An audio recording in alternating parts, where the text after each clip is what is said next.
Bonjour à tous, c'est Jean-Luc Haut sur sa chaîne YouTube. Aujourd'hui, nous allons parler de la Corée du Nord, nouvelle puissance spatiale grâce à la Russie.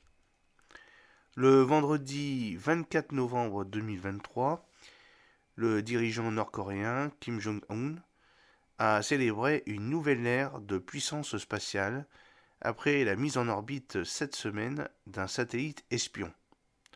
Le succès de ce lancement intervient après deux échecs en mai et en août dernier. Il n'a pas échappé aux observateurs que ce succès arrive surtout après que Kim Jong-un et Vladimir Poutine ont, ces derniers mois, resserré leurs liens. Des liens qui, en particulier sur le plan militaire, sont anciens. Le président russe Vladimir Poutine, à droite, et le dirigeant nord-coréen Kim Jong-un se serrent la main lors de leur rencontre au cosmodrome de Vostochny, à l'extérieur de la ville de Tchotkovsky, à environ 200 km, 125 miles de la ville de Blagoevsk, dans la région extrême-orientale de l'Amour. Russie, le 13 septembre 2023.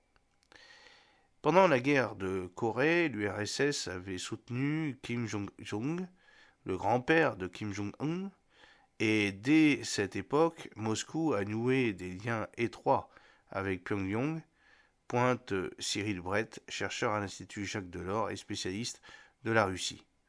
Oui, elle remonte à l'époque soviétique et de la guerre froide, et ça compte dans un pays comme la République démocratique populaire de Corée, où tout le pacte social est fondé sur le souvenir de cette époque et de la guerre de Corée. L'URSS avait envoyé un fort contingent du côté nord lors de la guerre de Corée en 1950, 25 000 hommes. Puis l'URSS a reconstruit très largement la capitale Pyongyang après la destruction de la guerre de Corée. Ces liens sont très forts, ces liens sont historiques et ces liens sont à l'honneur depuis au moins 2 ans maintenant à Pyongyang. Alors le 27 juillet dernier, Sergei Shoigu, ministre russe de la Défense, était d'ailleurs à Pyongyang pour la commémoration de l'armistice de la guerre de Corée. Puis le 13 novembre, le président russe Vladimir Poutine et le dirigeant nord-coréen Kim Jong-un ont échangé une poignée de main au cosmodrome russe de Vostochny, à l'extrême-orient russe, et selon Washington, la Corée du Nord, à cette occasion, aurait accepté de céder 1 million d'obus pour soutenir l'offensive russe en Ukraine, mais aurait obtenu une sérieuse contrepartie, précise Cyril Brett. Ce que met Moscou dans le panier de la mariée, si j'ose dire, c'est tout leur savoir-faire en matière spatiale, en matière d'observation satellitaire et d'observation aérienne. Et enfin en matière de vecteurs, puisque c'est là que le programme nucléaire stratégique coréen du Nord achoppe dans la mise au point de ces fameux missiles intercontinentaux. Donc c'est une espèce d'échange de bons procédés entre la Russie qui a besoin d'artillerie et de munitions d'un côté que fournit la Corée du Nord et de l'autre côté, eh bien, ce qui manque à l'effort de guerre constant de la Corée du Nord, le spatial, les vecteurs et l'observation. L'alliance Russie-Corée du Nord percute les intérêts chinois. Cette étroite collaboration militaire Corée du Nord-Russie est-elle compatible avec l'amitié sans limite, pour reprendre les termes officiels des relations entre cette fois la Chine et la Russie?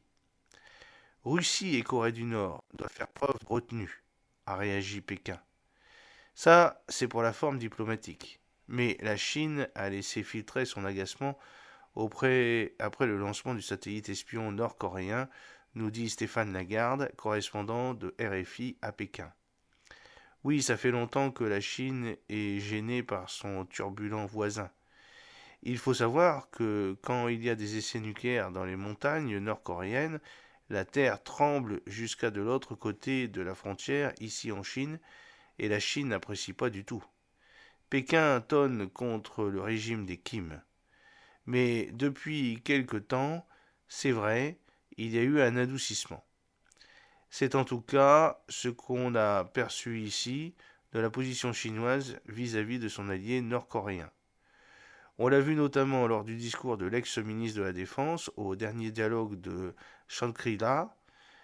On a eu l'impression que dans le contexte des tensions américaines autour de Taïwan et sur d'autres sujets, la Chine avait relâché la bride. Certains analystes ici pensent même que Pékin ne voit pas d'un mauvais œil finalement la fourniture d'armes nord-coréennes à la Russie dans le contexte encore une fois de sa rivalité régionale avec les États-Unis, sauf qu'aujourd'hui les choses changent. On a ce changement de ton, en tout cas, on a ce réchauffement sino-US avec la rencontre des présidents chinois et américains en marge du sommet de la PEC. Et on aura ici début décembre le sommet européen. Les Américains comme les Européens disent à Pékin que le lancement d'un satellite espion nord-coréen avec l'aide des Russes est un franchissement de ligne rouge. C'est aussi ce que devrait répéter Catherine Colonna, ministre français des Affaires étrangères, qui est en visite en Chine en ce moment. Un message que devrait comprendre le régime chinois qui n'a pas envie que des intérêts stratégiques européens ne viennent modifier la donne stratégique en Asie. Et les experts militaires sont formels, la mise en orbite de ce satellite espion va fournir, en cas de conflit, des données cruciales à l'armée nord-coréenne. J'espère que cette petite vidéo vous a plu. N'oubliez pas de cliquer sur le pouce pour la promouvoir, de vous abonner si ce n'est pas encore fait et de partager cette vidéo sur vos réseaux sociaux.